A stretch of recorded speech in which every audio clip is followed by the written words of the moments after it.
Welcome to Stories from the Porch. Tonight we have Lennox Farrell discussing poetry, and I'm going to turn it right over to Lennox.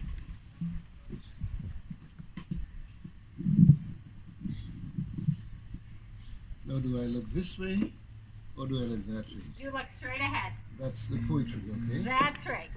And thank you, Shelley Will. David, why poetry? Or why not poetry? Thanks for the opportunity for me to speak about something that is close to my heart. And I know it's close to all of us, our bodies and souls too. I thought of this idea of poetry for the sense of naturalness, of normality, normalcy. I remember 2 or 3 weeks ago, I came outside, we were all inside for the COVID stuff, and there were the dandelions blossoming and blooming like nobody's business. And they looked so normal. I rejoiced to see the dandelions. Of course, I did what I do, and I trimmed them, but I felt the sense of a need to be normal again, and I know from experience and otherwise as a teacher too, the value of poetry in making things normal and keeping things normal. So when Sherry gave me the privilege of being part of the porch today, I thought of something relaxing, normal, and also with a spiritual dimension, not preachy, but in terms of all rhythms of who we are as human beings. The format will be, I'm looking at two different types of poems. One is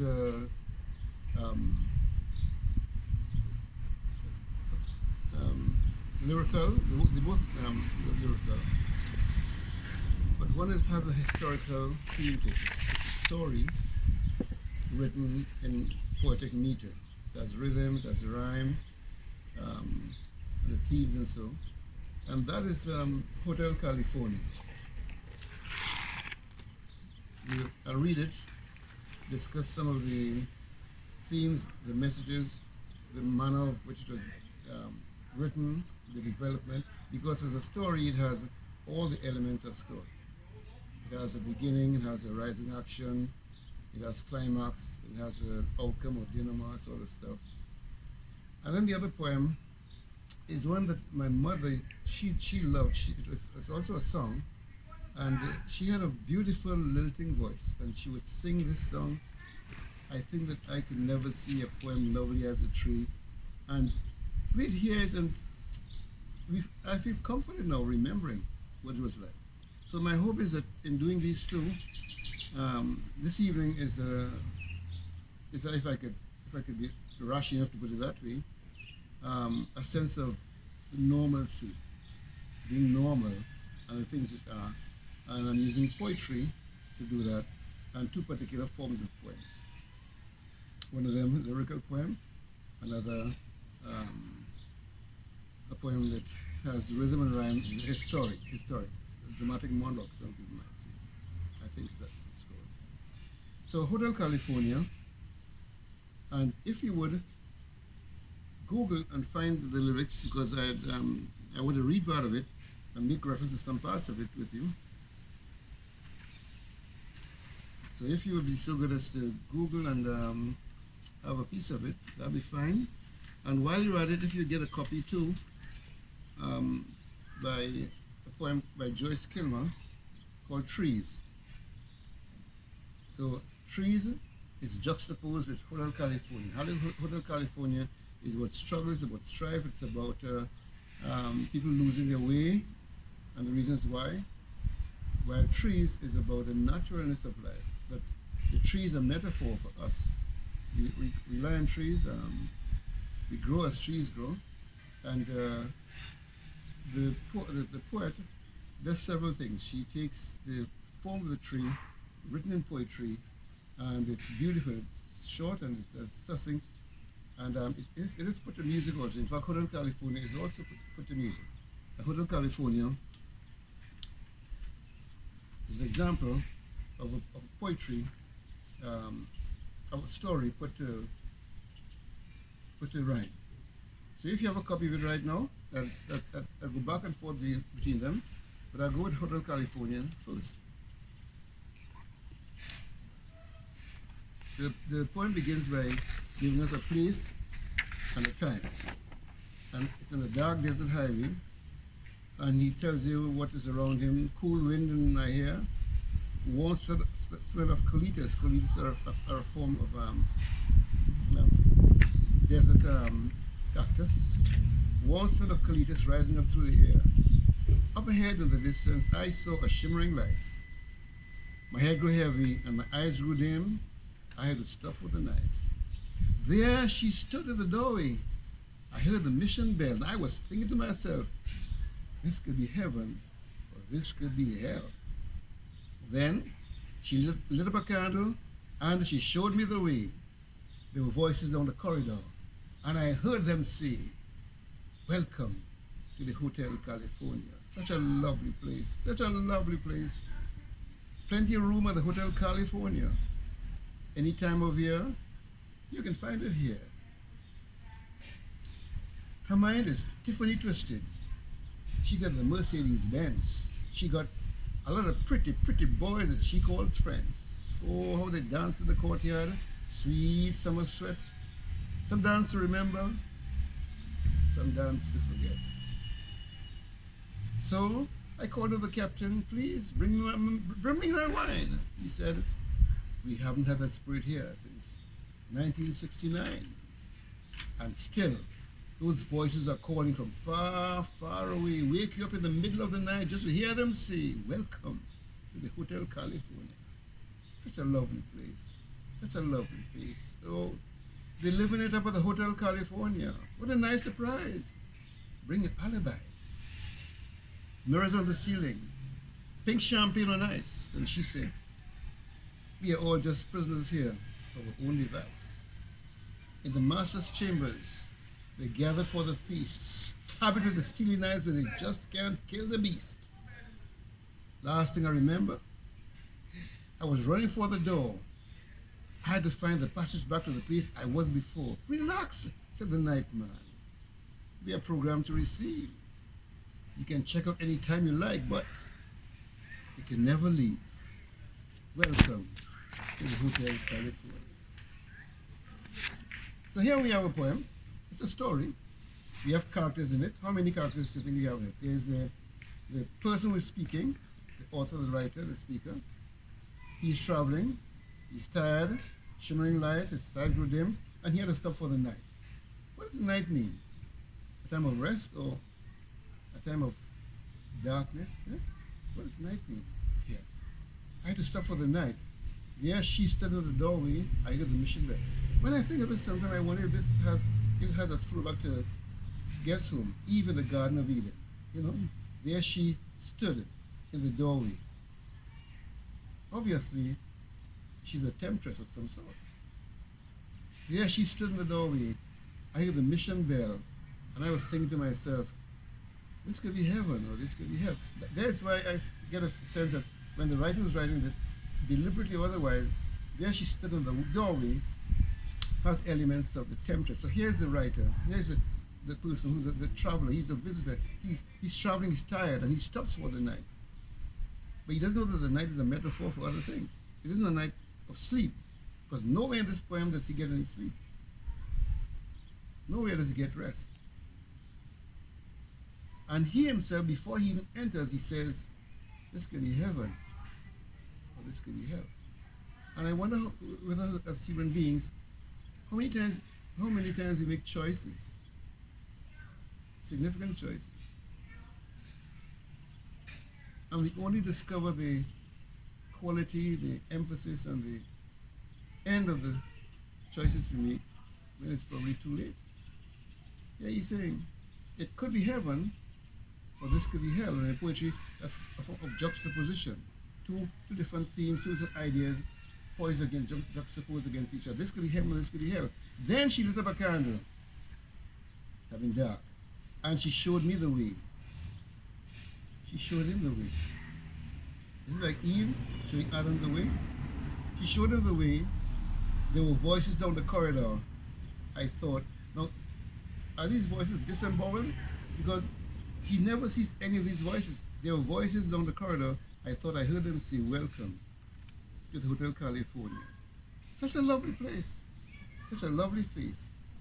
Plenty of room at the Hotel California. Any time of year, you can find it here. And then the next line here, the writer is very skillful in how he uses um, double meanings to it. Her mind is Tiffany twisted.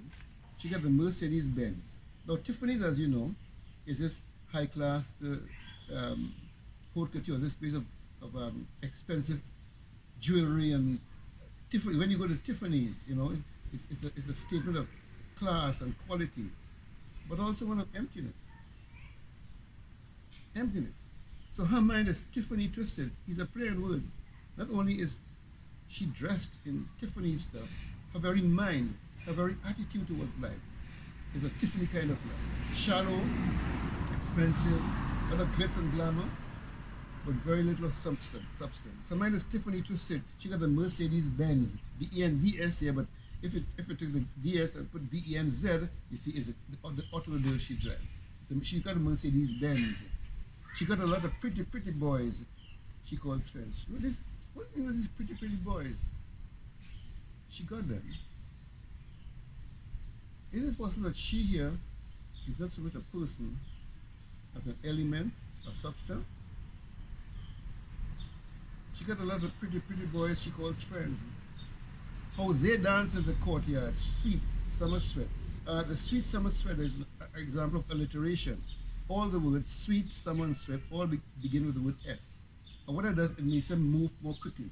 Sweet summer sweat, it moves, it's the rhythm, the rhyme is moving. So here they dance in the courtyard, sweet summer sweat. And here's the juxtaposition again. Some dance to remember, and some dance will to forget. So, the first time the young man is speaking, I called to the captain, please bring me my wine. He said, we have not the spirit here since 1969. I'm never sure why he chose 1969. It rhymes, of course, but I'm never sure why. Bring me my wine. We have not a spirit here since 1969. What might have happened in 1969? I'm trying to remember what of historic value, but right now I couldn't think of anything. Summer of Love. The Summer of Love? Yeah. Ah, yes. We have not a spirit here since 1969. Welcome. Welcome. And still those voices are calling from far away. Wake you up in the middle of the night just to hear them say, welcome to the Hotel California. It's a lovely place, it's a lovely place. They're living it up at the Hotel California. What a nice surprise. Bring your alibis. And here now the whole idea of Tiffany's and Mercedes-Benz comes full circle. Mirrors on the ceiling. What does that speak to? Glamour. Mm-hmm. It speaks to grossness, really. Because the mindset of folk you know who glorify these things are themselves quite shallow. And their relationship with other people, their spouses, themselves, with humans, is a shallow one. So, mirrors on the ceiling, pink champagne on ice. And she said, we are all just prisoners here of our own device. So now he knows why it could have been heaven, but it definitely is hell. And in the master's chambers, they gathered for the feast, stab it with their steely knives that they just can't kill the beast. What is the beast? What is the beast? Last thing I remember, I was running for the door. I'd be running too. I had to find the passage back to the place I was before. Relax, said the night man. We are programmed to receive. You can check it anytime you like, but you can never leave.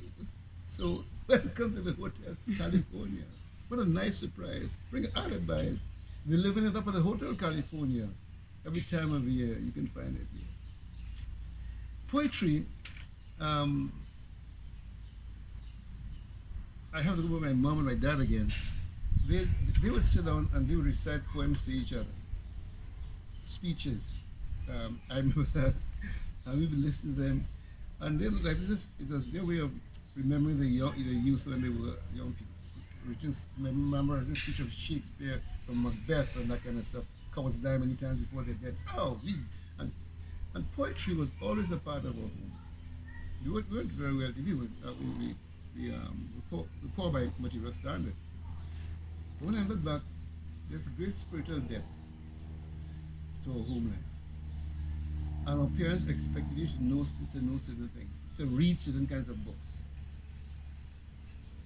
I think I was about 15, 16 years of age when my father had me read The Brothers Karamazov by Dostoevsky.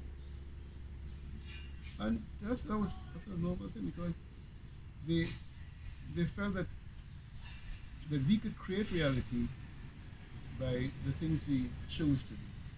We could choose to have lives that are beneficial to others.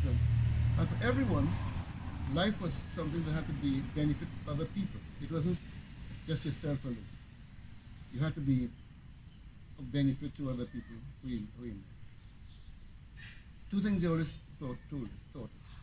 Don't let a mistake define your life. Everybody makes mistakes. You make a mistake, you're sorry for it.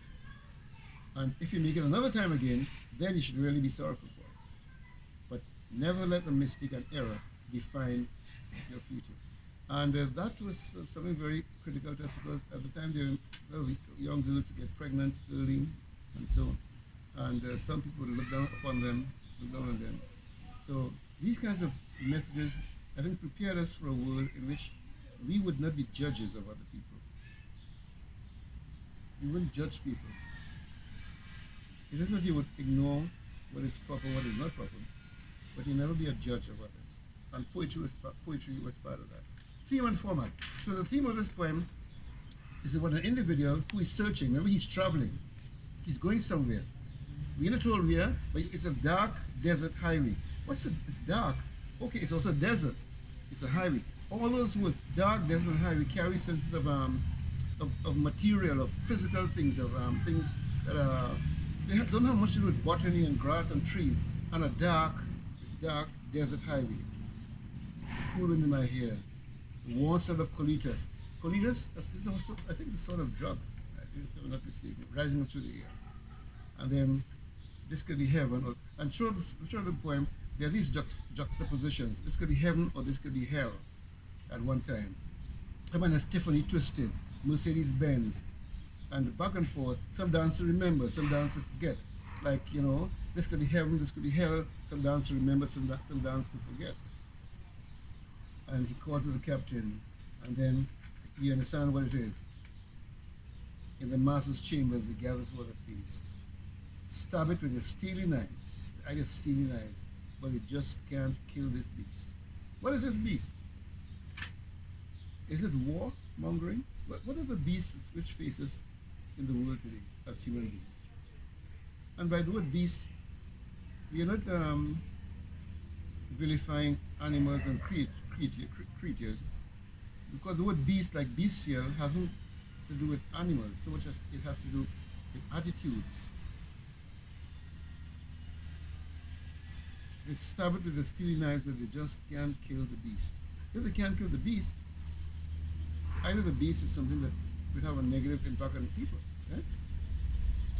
This means he's going to kill them. At the very end, he was running for the door, trying to find the passage back to the place where he was before. And then the nightman ends it now. He says, what? You can check out anytime you like. This is a juxtaposition, but you can never leave. What does it mean? You can check out anytime you like, but you can never leave. Is it some kind of an addiction? It sounds like that. And what, in your opinion, might be some of the most addictive kinds of things? Yeah, alcohol, drugs, those are addictive things. But is warfare and a kind of addiction? Yeah. Is being dishonorable kind of addiction? Not keeping your word? Are things like racism, gender discrimination, poverty, are those kinds of addictions? Is power an addiction? In fact, it's power probably the worst kind of addiction. It's called power hungry. Is truthlessness, not just lying, truthlessness, which is worse than lying. It pretends to be truthful, but it is truthless. Is truthlessness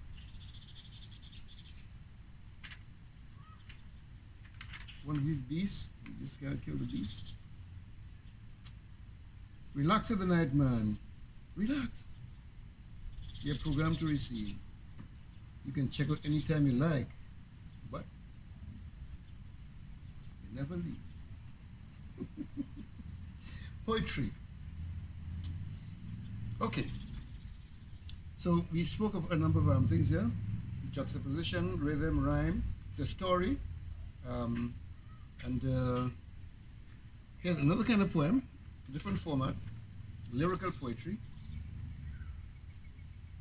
Trees, written by Joyce Kilmer in 1914. And here she takes, it's a completely opposite. You get a different feeling, a different kind of mood, and it shows what poetry can do. If I understand it correctly, poetry began among all the earliest people, regardless of where they were. It's interesting that people all over the different world began their first forms of literature. It's poetry. And what is literature? It is trying to capture reality with symbols. The symbols are words, and we capture reality in words. So a tree, TRW, the word TRW has nothing to do with a tree, but it's a symbol for what is a reality we know, trees. Yeah? And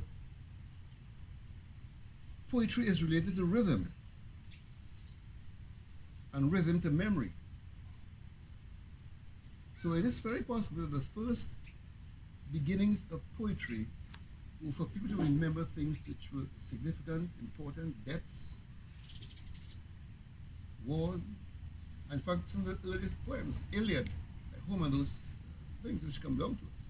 The Bible is a book of pure poetry. In fact, the book of Psalms, the very first Psalm, blessed is the man who walks not in the counsel of the ungodly, or stands in the way of sinners, nor sits in the seat of the scornful. This is a man who does not walk, doesn't stand, doesn't sit. You see, a development, each verb carries action higher. Blessed is the man who doesn't walk in the counsel, doesn't stand, and then doesn't sit.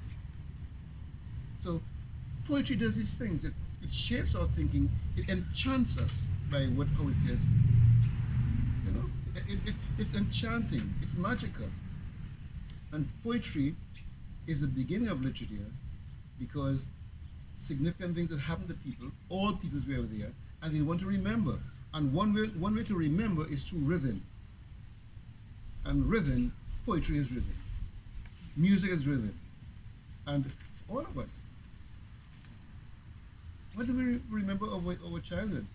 My wife and I, Joan, one of the things we like to do is sing songs we used to sing. When I first met her, there were other guys who liked her. But I learned every song she loved, every song she loved. Brook Benton, Higher Than the Highest Mountain, Deeper Than the Deepest Sea.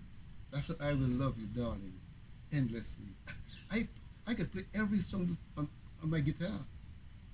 You know, I enchanted the woman. And we still sing songs to each other. We still write poems to each other. And she knows the ones I love. I know that she loves. And that's how we read poems to each other. We read a lot. I have a question. Question, yes. How long have you been married to Joan? This year is 52 years. 52 years. Amazing. Well, it's amazing that she's kept me for 52 years. I keep telling her, sweetheart, remember all the good things about me. She said, that isn't hard to do, Lennox. She's got that kind of right sense of humor.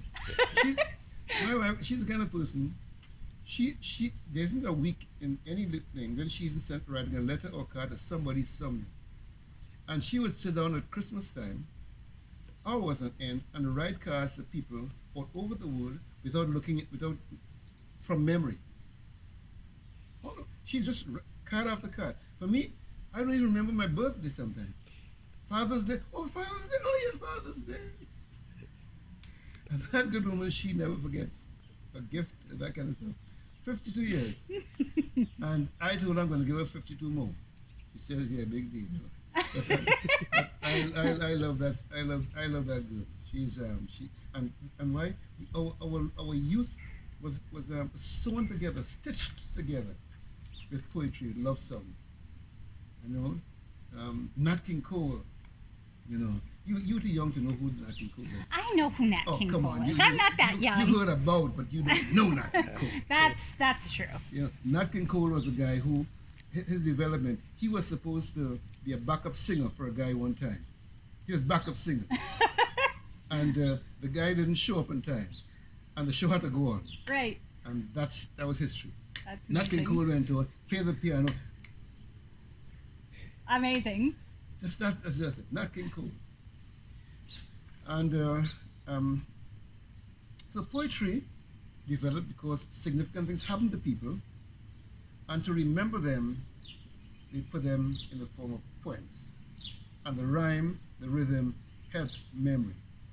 So if we have children around the city and we are teaching them poetry, one of the things they may be losing is the possibility to develop memory, this capacity for memory.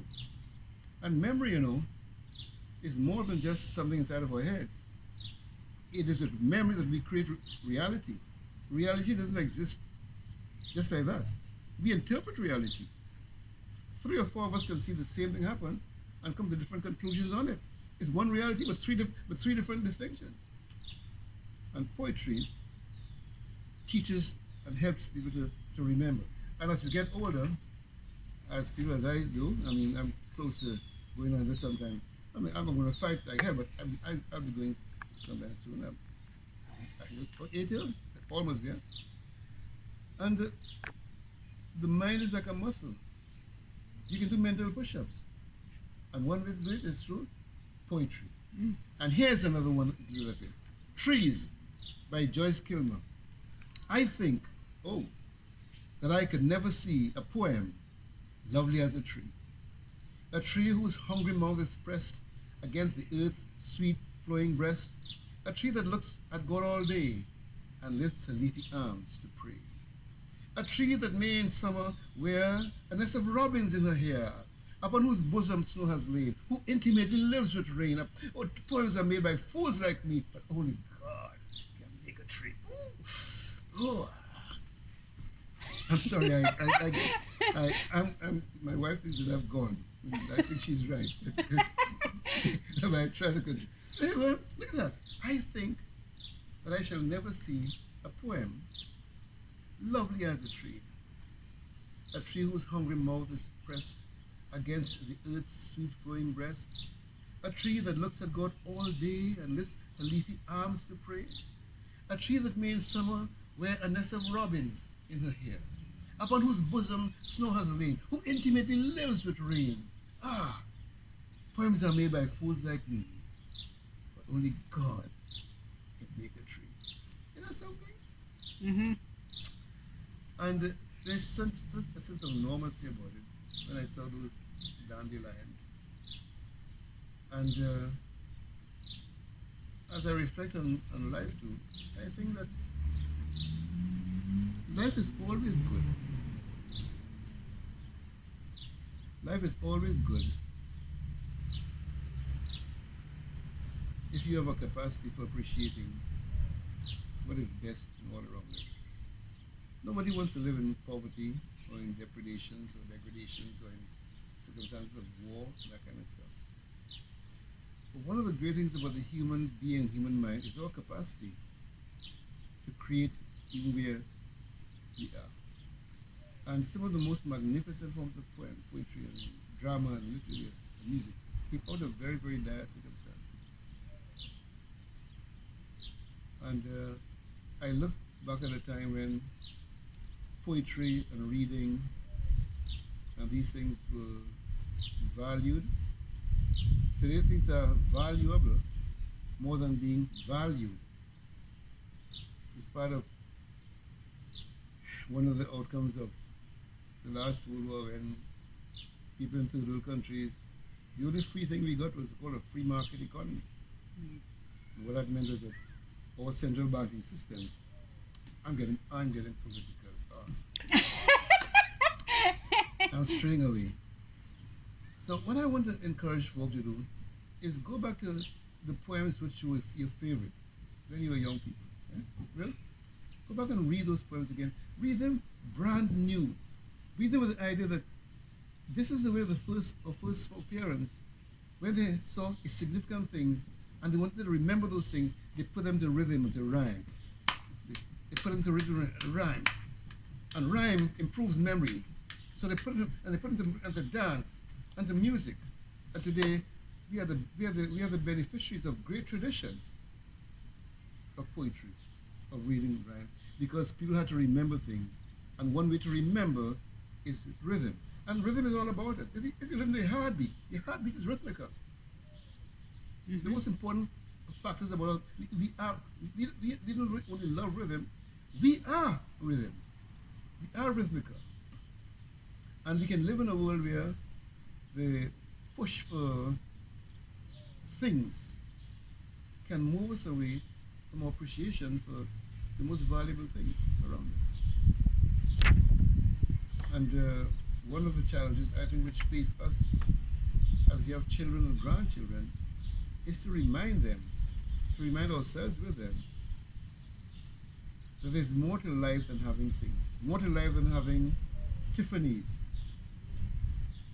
and being twisted, more to life than the Mercedes Benz, more to life than the outward show, the things that you have, what we show other people, the clothes we wear, the styles we have. I'm not saying those aren't useful and important, but we should use them, they shouldn't use us, because at the end of the day, we become objects to what we idolize, what we worship. So we worship things, and then we become objects rather than being the humans that we are intended to be. Spiritual beings with a sense of sight, foresight, and eyesight, hindsight. And poetry, you cannot be a person who loves poetry and not also love people. And you cannot love people and practice genocide. Poetry brings you close to yourself, and the more you know about yourself, the rhythms of your own heart, of your spirit, the more you can see in others reflections of who you are, regardless of who they are. And at the end of the day, poetry is about rhythm is about memory, and memory is about love. I know it's a word really overblown and beaten down. In fact, even love itself has become unlovely, given what some people have done with it. But love is another word for compassion. And in my opinion, the single greatest word in the English language is the word compassion. The single greatest word. It is a greater word than forgiveness, because if you forgive someone, there is forgiveness, there's someone who is forgiving and someone forgiven. There's a step down to a kind of superior position. You know, I forgive you, so I'm upper and you down here. But compassion is the ability to put yourself in someone else's place, where they are. Feel what they feel, understand what they understand. Cry with them, enjoy them. Compassion, without compassion, there's no beauty, there's no love, there's no laughter, there's no safety. It's the single greatest word in any language, compassion. Because what it does, it takes the place of others who are in need of something, and we become them. We become them, and we become them, we understand better who they are, what they are. And you can't kill people if you know them. It's simple as that. You cannot kill people if you know them, because if you know them, you cannot demonize them, you can't call them names, and then drop bombs and kill them. It's hard to kill people who you know, because the more you know them, the more you realize how much you and they are alike. And poetry is, in my humble opinion, an opinion very exalted in how humble it is, I would say. I'm sorry, you guys are making me do stuff I shouldn't be doing. Thank you, anyhow. I appreciate it. Are we being taped? I can be such a hard ass sometimes. I need to get a chance. It's all good. I love it. You know, my wife tells me, you just stuck up sometimes, relax. I said, I'm relaxed. No, you're not. You should just too, you know. But poetry, poetry. I think that I could never see a poem lovely as a tree whose hungry mouth is pressed against the earth's sweet flowing breast. There's a femininity here. A tree that looks to God all the day and lifts the leafy arms to pray. A tree that may in summer wear a nest of robins in her hair, upon whose bosom snow has lain, who intimately lends it rain. Poems are made by fools like me. Well, but only God can make a tree. Finally, both poems have to do with the feminine spirit. In the first poem, Hotel California, who welcomes him, who draws him in? A woman, the temptress. See that? Mm-hmm. She's the one who has the pretty, pretty boys who all summer long they dance to remember, dance to forget. And the other poem has that feminine spirit of bounty, of birth, of rebirth, and of life. And when you read a poem, you can find all kinds of things in it from him. All kinds of things in the poem. But what you find in a poem is yourself. In interpreting it, it tells you more about your own sensibilities and sentiments. So I thank you for this opportunity to extasiate, as my mom would say. When you speak too long, you're extasiating, and to speak on these two things I love. And don't bring me back again for a long time. Because I will wreck your porch test with poetry. You're always welcome on our porch. You know that. Does anybody in the audience have questions for Lennox? Now's a great time to ask. You can just type it in the bottom, and I'm just going to share a couple of comments that were on here. He's great, thank you. And also, you know Joanne Smale? Yes. You remember Joanne? Yes. Yeah? Okay. She's Oh, watching. goodness. Oh, Joanne, how could you do that? Oh, we've been friends so long, Joanne. How could you do that? She wrote, "Love is special." She also had a cute comment that Joan put up with you all these years when you were talking about 52 years together. So I thought it was really cute. Sarah says, "We love it, Lennox." Joanne says hi. Okay. Hi, Joanne. Good shooting. They liked the tree. I panned the tree when you were reading the poem. Okay. And I don't know if you noticed, but a bird flew past a couple of times earlier, so that was kind of fun. I think you bring up some really good points, and especially about love and compassion, and we really need a lot more of that now in society, especially since we're in a global crisis in many areas. And so, if we practice compassion, our behavior reflects in others. And I really think that the best way to learn compassion is, from the time that you're quite small, and developing it as part of your life skills. Yeah. But, it's never too late to learn how to develop love and compassion for other people. Never. True. So, did you have anything else you wanted to comment?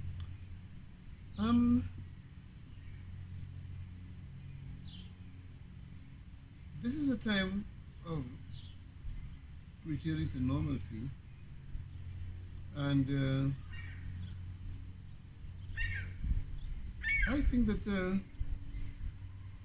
we are in a time of a great awakening. Mm-hmm. I cannot help but be moved, especially as an old teacher. When I see young people, I just get a sense of joy. I really love teaching. And when I see how energetic and how forthright our young people are, they're really moved.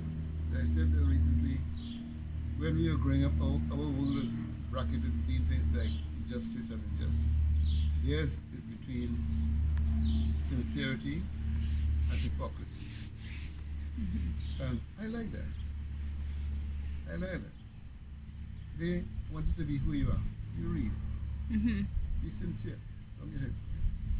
And in that sense, I think that the future for me is good. Our young people, Mm-hmm. they've got good hearts and good minds. And they're showing tremendous leadership also. Mm-hmm. They're Tremendous. not waiting to be led. They're showing tremendous sense of leadership. Mm-hmm. And they're maturing faster than we did, but they better have to. Mm-hmm. Because the dangers that face them are much more severe. I want to say me, I'm sure you and Will, you are young people. I taught students whose parents had kids your age. Mm-hmm. I'm not going to put down at all, even though it might be, but no. It's just that it seems as though the time when I lived is centuries ago. Mm-hmm. Centuries ago. And I try to capture it in terms of writing and so on. But I still think life is good. The challenge isn't that it's bad, it is that it can be better. That's it. The challenge is let's make it better. The bad is, yeah. But in that sense, I may be naive in that too, but yes, my wife didn't think I was naive when I was courting her. I used my brain to sing all the songs she loved, and the other guys couldn't sing them. There you go. You got her. It's called strategy, baby. Thanks much, Will. God bless you. And Will. Thank you. I'm very optimistic for the future. I mean, our young people are really, they're doing wonderful things. Yes. You're absolutely right. And I think, there's lots of lessons to be learned by all of us right now. But the young people will carry us forward. So I have lots of hope. Lots of hope. Donna and George Campbell send their love from Okay. across the street. They're Okay. watching. Okay. Oh, you have everybody.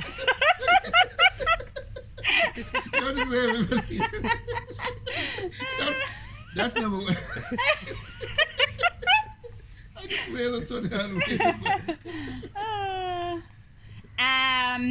Joanne says thanks to Lennox in bringing us the rhythm of poetry, and thanks to Porch Fest in reinforcing that art is the center of culture. Absolutely. I'm so grateful and so thankful to you, Lennox, for doing this for us, but also for the greater community. And I am so blessed and grateful that you are one of our fabulous neighbors. We've often said over the last 11 years we've lived here that we could have asked for a better neighborhood and better neighbors who are friends. They're not just our neighbors. We live amongst our friends, and it's a real blessing that I feel like we were just drawn to this neighborhood, and it's been amazing. It's been an amazing 11 years. If I may, Mm-hmm. I think of yourself and Will as a force, a centrifugal force. Your presence here, yeah, there were a lot of good people around here, but there was something that was needed to pull us together. Like a hurricane? Is that? No, you mentioned it. Yeah. Hurricane Shelley. Very, Oh yeah. Oh, but your presence here, this corner here, and it's nicely located. yeah. It's at the heart of everything here. This is our corner. And Nope, there's both Will. of you, well, I know that Shelley is the driving force, and that she just gives you the orders and you follow. Exactly. I'm with you, brother. I'm with you. I will says go. I said how soon she says go. I tell you, I've learned to surrender graciously, and then you get every good thing coming to that. That's right. So yeah, your presence here has been made, it's made the area more. I don't think it's safe and so. It makes it more pleasurable. There's a sense of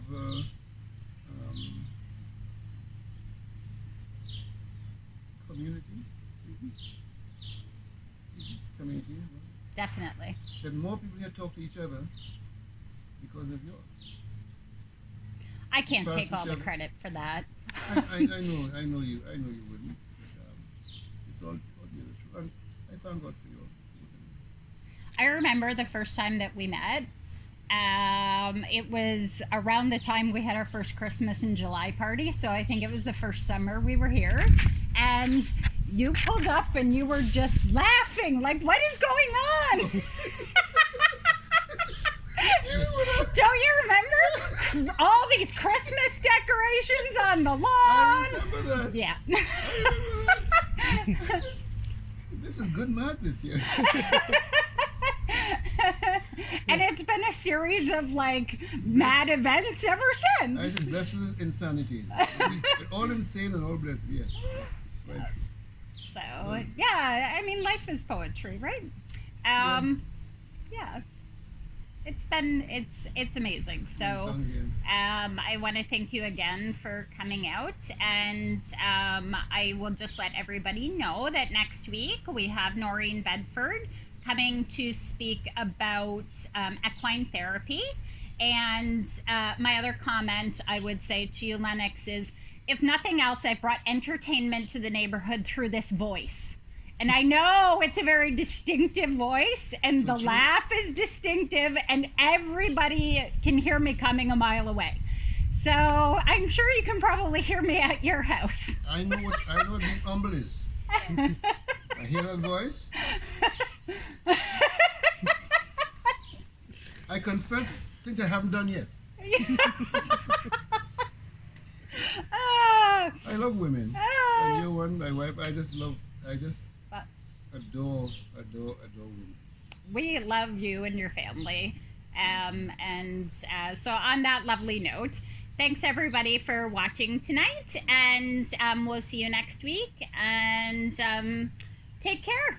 Have a great week. Bye-bye. Bye-bye.